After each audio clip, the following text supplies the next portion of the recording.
October 25, 1944, 7:01 a.m., Philippine Sea off Samar Island. Commander Robert Copeland stands on the bridge of USS Samuel B. Roberts, destroyer escort, 306 feet long, 350 tons, 5 officers, 171 enlisted men. He's staring at the horizon through his binoculars, and he sees something that makes his blood stop. 4 battleships, 8 cruisers, 11 destroyers. The largest one, Yamato, displaces 72,000 tons. That's 53 times heavier than his ship.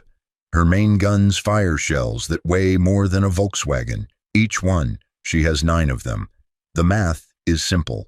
Copeland has 2 5-inch guns. The Japanese have over 200 major caliber weapons pointed at his small fleet of escort carriers and screening ships. Effective range. Theirs is 26 miles. His is 10 miles. He should run. Every commander in naval history would run. The survival rate for destroyer escorts engaging battleships is 0%, not almost 0. Copeland turns his ship directly toward them. Destroyer escorts aren't built for surface combat. They're submarine hunters, thin-skinned, lightly armed, designed to shepherd cargo ships across the Atlantic.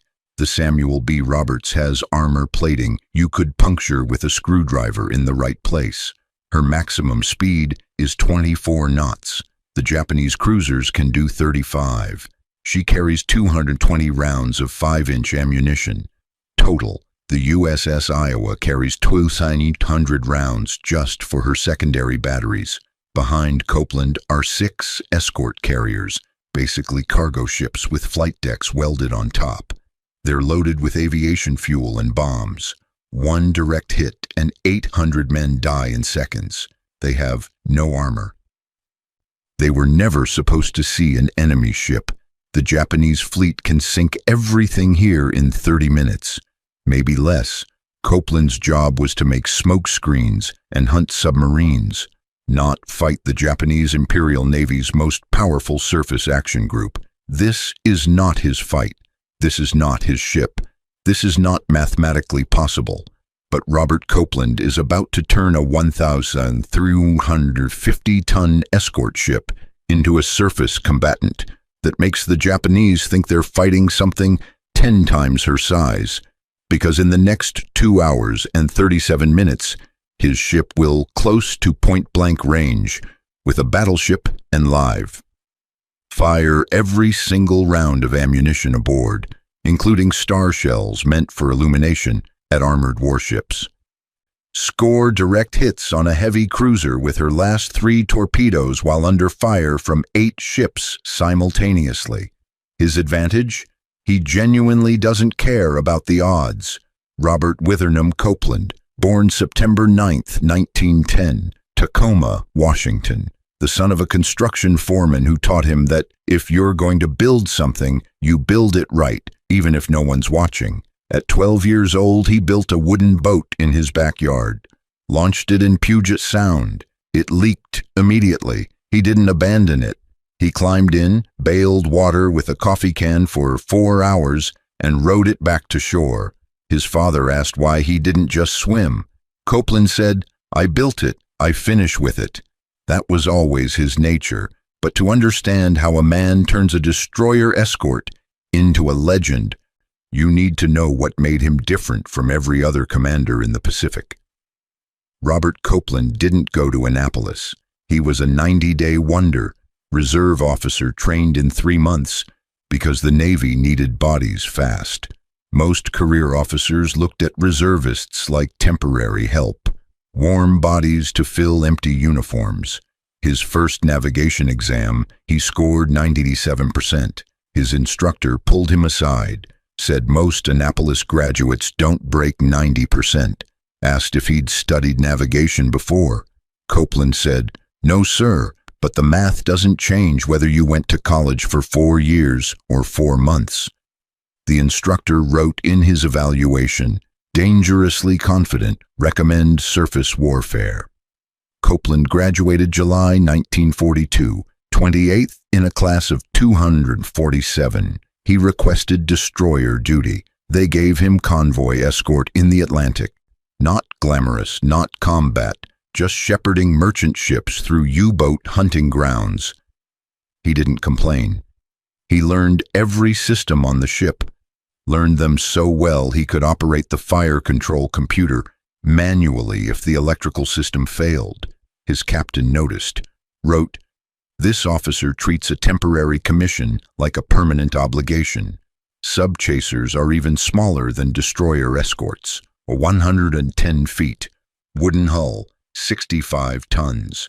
They hunt submarines with depth charges and hope." Copeland got one because he'd proven he could navigate, and the Navy needed every officer who could read a compass. 3 weeks into his first patrol, sonar picked up a contact. Possible U-boat. Standard procedure, drop depth charges at the estimated location. Hope you get lucky. Copeland did something different.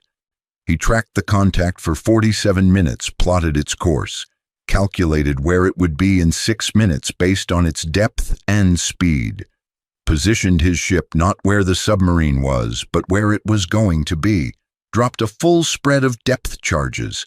30 seconds later, the ocean erupted, oil slick, debris. The U-boat surfaced, bow first, then slid back under. 22 German sailors never came home. His captain asked how he knew where to drop. Copeland said, "I didn't guess. I calculated." He got a letter of commendation, not a medal. Subchaser kills didn't rate medals unless there were witnesses from bigger ships. He kept the letter in his footlocker and never mentioned it. They gave him command of USS Samuel B. Roberts, hull number DE-413, brand new destroyer escort. Still smelled like paint and welding slag. She was named after a coxswain who died covering the evacuation of Marines at Guadalcanal. Every man aboard knew that story, knew the ship was named for someone who stayed when he could have run. Copeland's first briefing to his crew, he stood on the fantail. 176 men staring at a reserve officer who looked like an accountant. 5'9", wire rim glasses, thin, no combat decorations. He said, "This ship is 306 feet long and weighs 350 tons. That makes her one of the smallest combat vessels in the U.S. Navy. Some of you are wondering if we'll ever see real action. I'm here to tell you we will, and when we do, I expect this ship to fight like she's 10 times her size, not because we're reckless, because we're prepared." One sailor later wrote home, "Our captain talks like a school teacher, but there's something in his eyes that makes you believe him." They trained for 3 months, gunnery drills until the gun crews could load and fire in under 6 seconds, damage control drills in the middle of the night. Copeland walked every inch of the ship, memorized every valve, every hatch, every electrical junction. His executive officer asked why he needed to know where every fire extinguisher was located.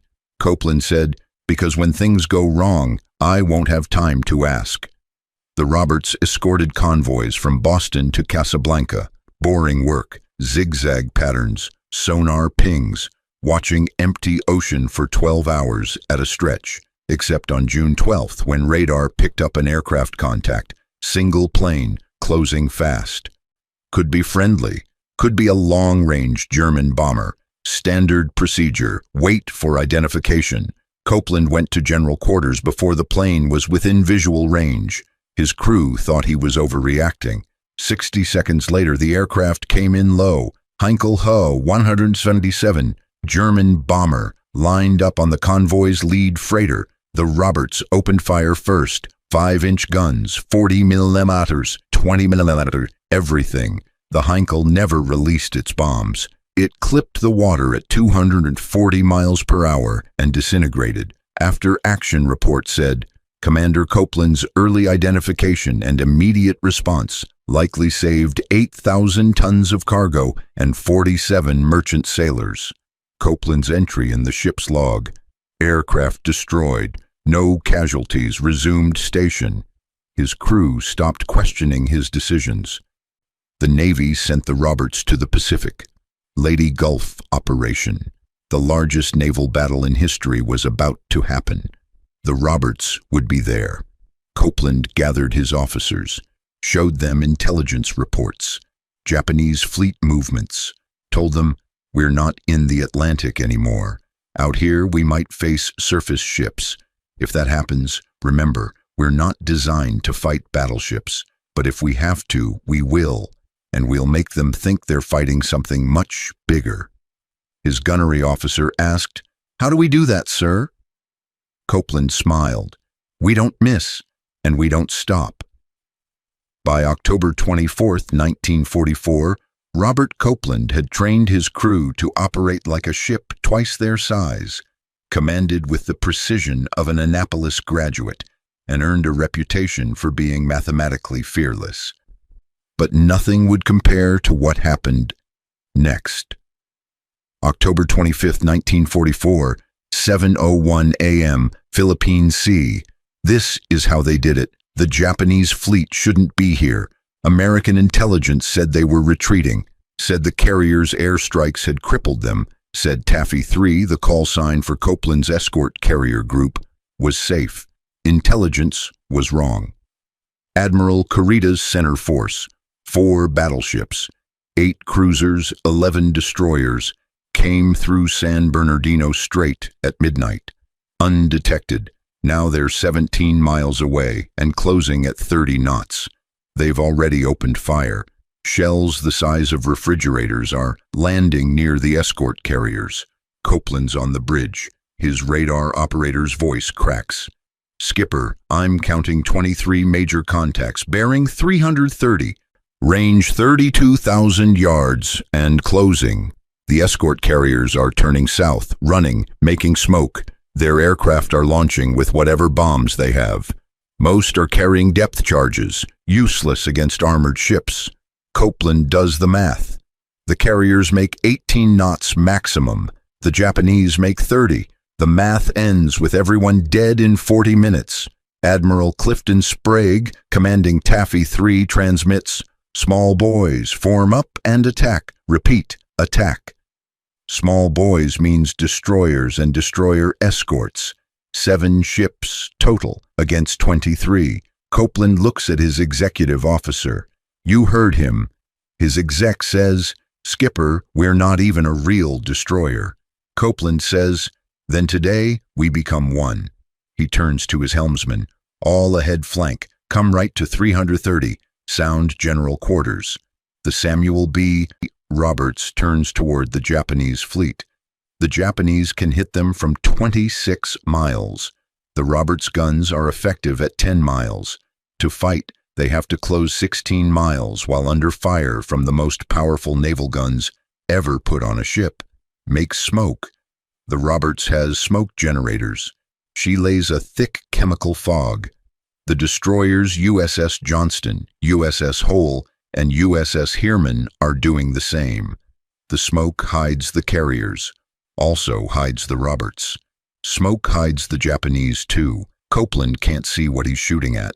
Radar gives ranges but not target identification. He doesn't know which ship is which. He uses the radar ranges to identify ship sizes by how fast they're moving and how big their radar returns are. Biggest, slowest contacts, battleships. Medium, fast contacts, cruisers. He targets the cruisers. They're the most dangerous to the carriers. Faster, more accurate at medium range. The Roberts fire control computer is designed for anti-submarine work and aircraft, not surface targets moving at 30 knots. The computer keeps giving bad solutions. Copeland's gunnery officer, Lieutenant Robert Roberts, switches to manual control, uses a stopwatch and trigonometry, plots the target's course, calculates lead time, calls firing solutions by hand. The first salvo falls short, the second brackets the target, the third hits. A Japanese heavy cruiser, Chokai, takes a 5-inch shell in her engineering spaces. It's a mosquito bite to a ship that size, but it forces her to maneuver, disrupts her firing solution. The cruiser turns toward them. Now 3 cruisers are targeting the Roberts specifically. Shells start landing close. Geysers of water 60 feet high. The ship shakes like someone's kicking her keel. Copeland orders evasive maneuvers. The helmsman starts zigzagging, not random, patterned. Changes course every 20 seconds, makes them harder to hit. A shell passes through the mast. Doesn't explode, just punches a hole and keeps going. Another lands 30 feet off the port bow. The explosion lifts the bow out of the water. Copeland keeps closing range. By 7:28 a.m., they've fired 120 rounds. They have 100 left. At their current rate, they'll be Winchester out of ammo in 12 minutes. Fire slower. Make every shot count. Roberts switches to check fire mode. Only shoot when the solution is perfect. Firing slower means the Japanese have more time to target them. The Chokai lands a hit. 8-inch shell. Punches through the starboard side. Exits through the port side. Doesn't explode. Armor-piercing round designed for battleships. The Roberts hull is so thin the fuse didn't trigger, but it severs a steam line.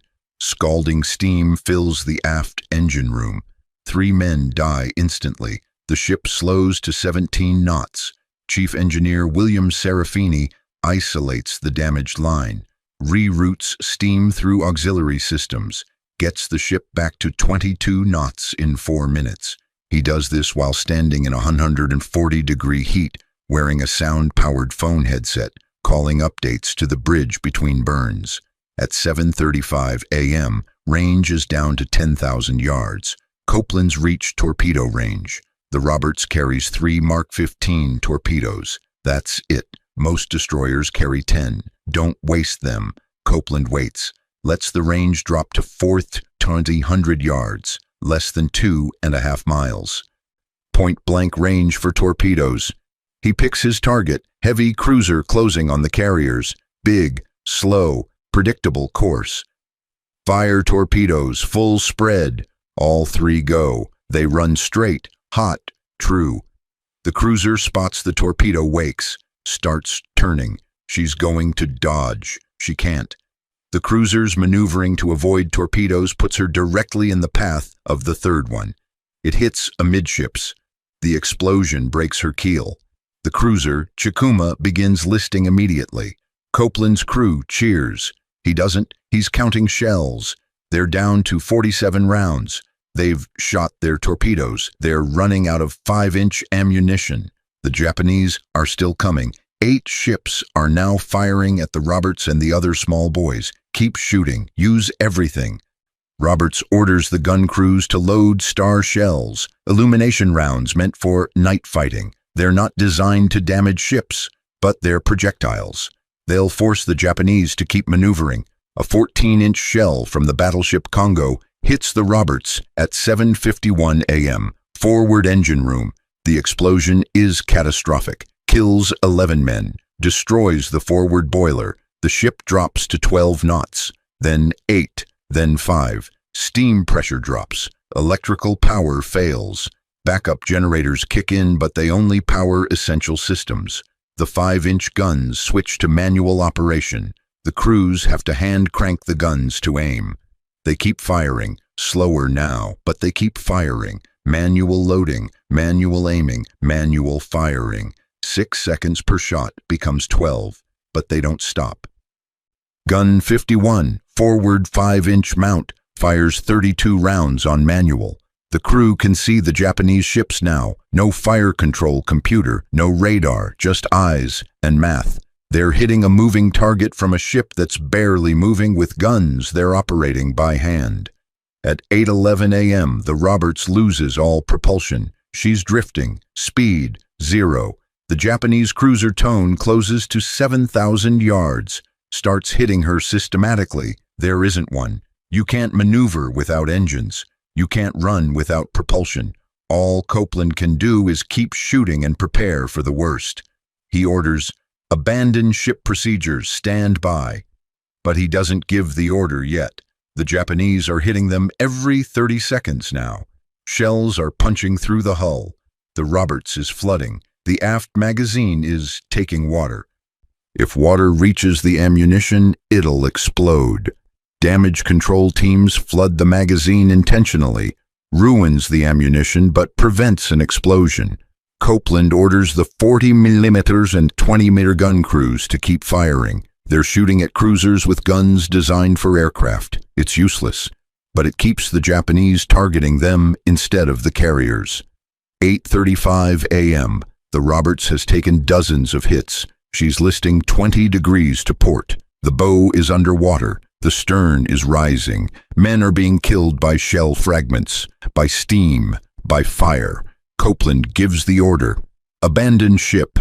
The crew moves in order. Wounded first, then gun crews, then damage control. Copeland stands on the bridge, counts heads. His executive officer grabs his arm. "Skipper, we have to go, now." Copeland takes one last look at the pilot house. The radar repeater is sparking. The helm is unmanned. The deck is tilted 35 degrees.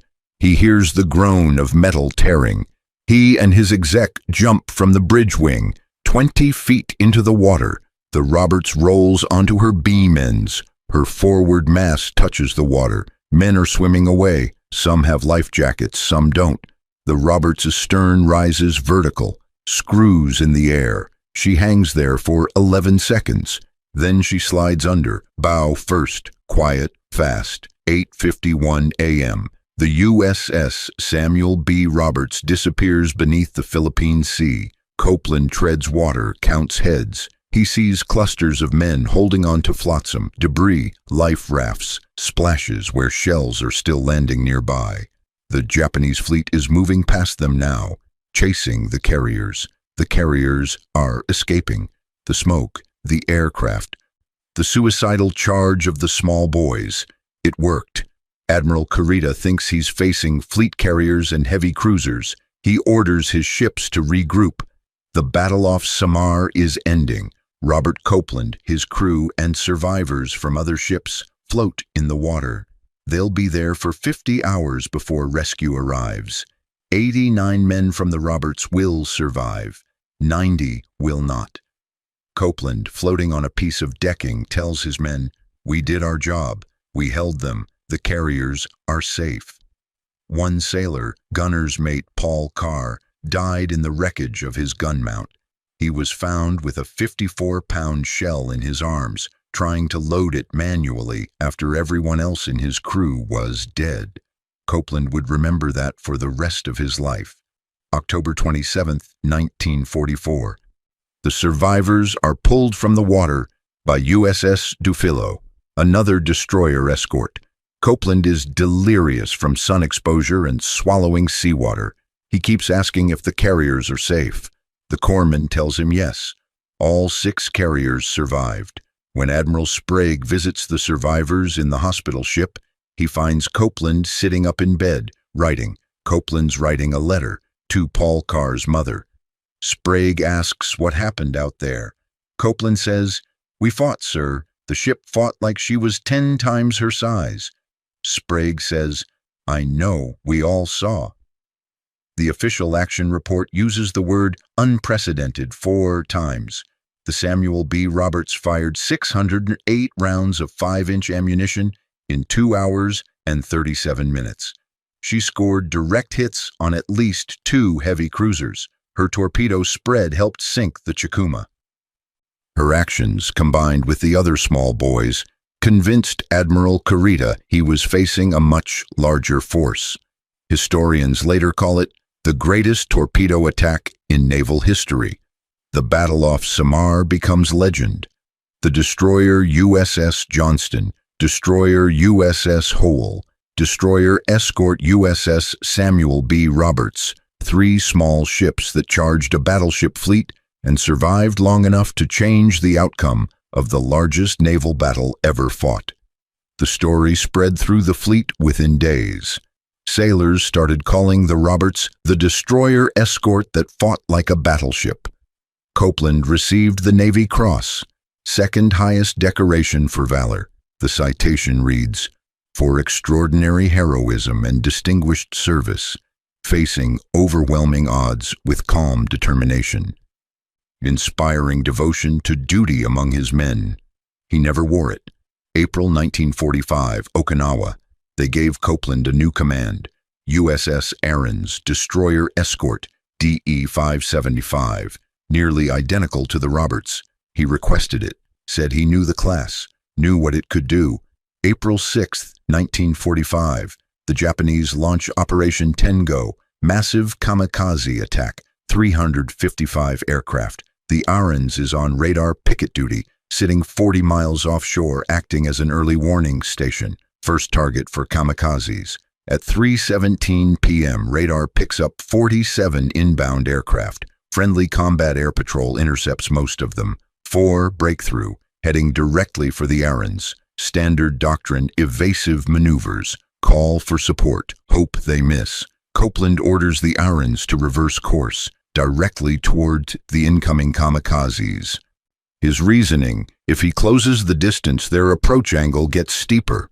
Steeper angles mean less reaction time for the pilots, harder to adjust, easier to overshoot. The gun crews engage.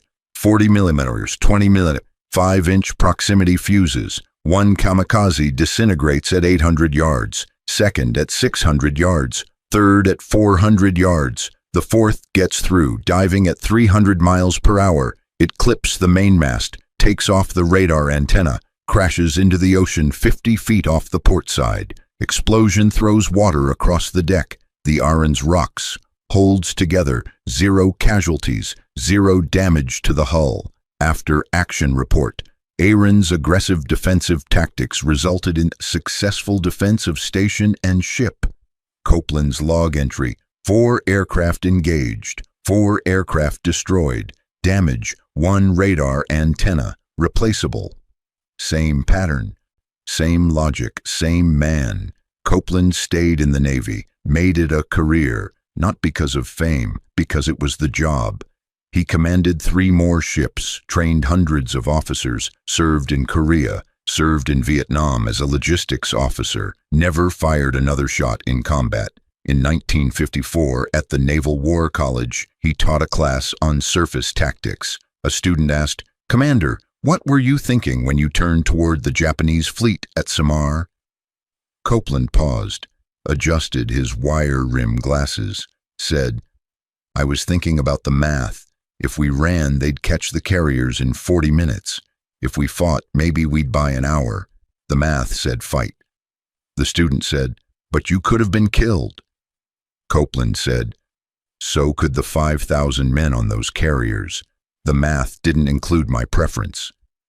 He retired in 1967. Captain. 30 years of service. Returned to Tacoma. Bought a small house near the water. Volunteered at the local maritime museum. Gave tours to school groups. Told them about the Roberts. One kid asked if he was scared when the shells were hitting. Copeland said, "Every second, fear doesn't mean you stop. It means you keep calculating." Robert Withernham Copeland died September 25, 1973. Heart failure, age 63, at home. His wife found him in his workshop, building a model of the Samuel B. Roberts. He's buried at Mountain View Cemetery, Tacoma, Section 4, Row 12, Grave 7. The headstone reads, Captain Robert W. Copeland, USN, Navy Cross, 1910-1973. Beneath that, Commanding Officer, USS Samuel B. Roberts, DE 413. No mention of Samar, no mention of the impossible charge, just his name and his ship. The Navy named a guided missile frigate after the Roberts in 1986. FFG 58 served until 2015. Copeland's daughter attended the commissioning, said her father would have been embarrassed by the attention. Most people don't know the name Robert Copeland. They know the Roberts. They know Taffy 3, they know the battle, but they don't always know the man who turned a submarine hunter into a surface combatant because the math required it. Some stories don't fit on headstones. There are 2 ways to tell this story. The legend version says a destroyer escort charged a battleship fleet and won. Guns blazing, fearless captain, against all odds, pure heroism. The documented record says a destroyer escort engaged superior forces, inflicted damage disproportionate to her size, absorbed enemy fire intended for higher value targets, and sank after 2 hours and 37 minutes of sustained combat. Captain Copeland made tactical decisions based on mathematical probability, not heroism. Calculation. Both are true, both are remarkable. But here's what matters. Robert Copeland looked at a situation where every tactical manual, every training scenario, every rational calculation said, run. And he asked a different question. Not, can we win? But what happens if we don't fight? The carriers die. 5,000 men die. The invasion fleet at Leyte loses air cover. The math changes for everyone. So he turned toward the enemy, not because he was fearless, because the cost of not fighting was higher than the cost of fighting. That's not courage, that's accounting, moral accounting. You see the same pattern twice. At Samar in 1944, facing battleships. At Okinawa in 1945, facing kamikazes. Turn toward the threat, close the distance, make them react to you instead of you reacting to them. Most of us spend our lives running from things that scare us. Robert Copeland spent his life turning toward them, not because he wanted to, because someone had to, and the math said it should be him. The question isn't whether you're brave enough to charge a battleship. The question is, when the math says someone has to, and you're the one standing there, what do you do? Copeland looked at his helmsman and said, "Come right to